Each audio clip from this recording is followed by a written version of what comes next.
മലപ്പുറത്ത് +1 പ്രവേശനം ലഭിക്കാതെ പുറത്തു നിൽക്കുന്നത് 17,874 വിദ്യാർത്ഥികൾ. പക്ഷേ പ്രതിസന്ധിയില്ലെന്ന് സ്ഥാപിക്കാൻ വിദ്യാഭ്യാസ മന്ത്രി ആവർത്തിച്ചു പറയുന്നത് മറ്റൊരു കണക്കാണ്.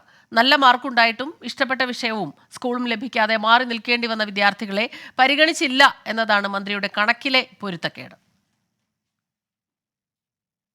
മലപ്പുറം ജില്ലയിലെ ആകെ അപേക്ഷകരുടെ എണ്ണം 82,446.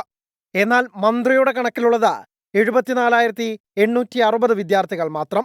ഇതര ജില്ലയിൽ മേൽവിലാസമുള്ള 7,606 വിദ്യാർത്ഥികളുടെ പേര് വെട്ടിയായിരുന്നു ഈ കണക്ക്.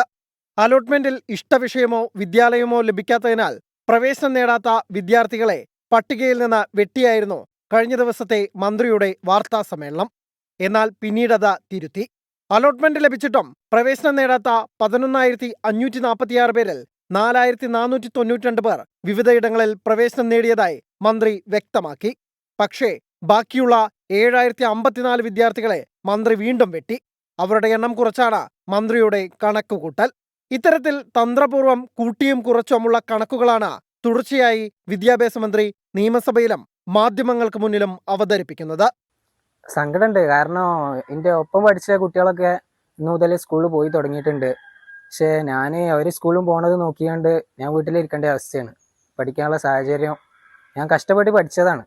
പക്ഷേ പഠിക്കൽ നമ്മളെ കടമയാണ്. നമ്മൾ പഠിച്ച് നേടിയിട്ടുണ്ട് A+ ഒക്കെ. പക്ഷെ ഇനിയിപ്പോൾ സീറ്റ് തരൽ ഗവൺമെൻറ്റിൻ്റെ കടമയല്ല, ഒരു സീറ്റ് തരണം. മലപ്പുറത്ത് സർക്കാർ എയ്ഡഡ് സ്കൂളുകളിൽ 50,420 വിദ്യാർത്ഥികൾക്ക് പ്രവേശനം ലഭിച്ചു.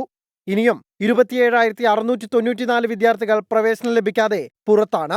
മെറിറ്റ്, മാനേജ്മെന്റ് കോട്ട, സ്പോർട്സ് കോട്ട, MRS കോട്ട, കമ്മ്യൂണിറ്റി കോട്ടയടക്കം 9,820 സീറ്റുകളാണ് നിലവിൽ മലപ്പുറം ജില്ലയിൽ ഒഴിവുള്ളത്. സർക്കാർ എയ്ഡഡ് സ്കൂളുകളിലെ മുഴുവൻ സീറ്റിലും പ്രവേശനം നടത്തിയാലും 17,874 സീറ്റുകളുടെ കുറവ് അപ്പോഴും ജില്ലയിൽ നിലനിൽക്കുകയാണ്. 24 മലപ്പുറം.